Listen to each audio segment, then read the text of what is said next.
லூக்கா 22:20. இயேசு சிலுவையில் அறைய போறாங்க. அவர் தன் ஜீவனை கொடுக்க போறார். முந்தின நாள் நைட்டு தான் க்ளோஸ் ஃப்ரெண்ட்ஸ் கூட உட்காந்து டின்னர் சாப்பிடுறாரு. அவர் என்ன பண்றாரு, பிரெட் ஜூஸ் ரெண்டுத்தையுமே எடுத்து கொடுக்குறாரு, ஷேர் பண்றாரு. அப்போ அவர் சொன்ன விஷயம் என்னன்னா, இது அந்தபடிய பாத்திரத்தை எடுத்து இதை வாங்கி பருகுங்கள், இது உங்களுக்காக சிந்தப்படுகிற என்னுடைய இரத்தத்தினால் ஆகிய புதிய உடன்படிக்கை. தேவன் மோசே கிட்ட ஒரு உடன்படிக்கை பண்ணார் சீனாய் மலையில. அந்த உடன்படிக்கையின் பெயர் பழைய உடன்படிக்கை. மோசே யூதர்களும் ஆடுகளையும் மாடுகளையும் பலியிட்டாங்களே, அப்படிப்பட்ட மிருக ஜீவன் ரத்தத்தினால யாரும் கழுவப்படலையே.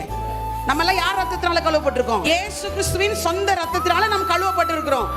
அதை நம்பிதான் நம்ம ஞானஸ்தானம் எடுத்தோம்.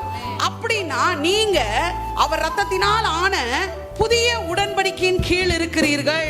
இந்த நியூ கவர்னன்ட் இன்னும் கொஞ்சம் பிரீத்தா சொன்னா, நியூ கவர்னன்ட் ஆஃப் கிரேஸ்.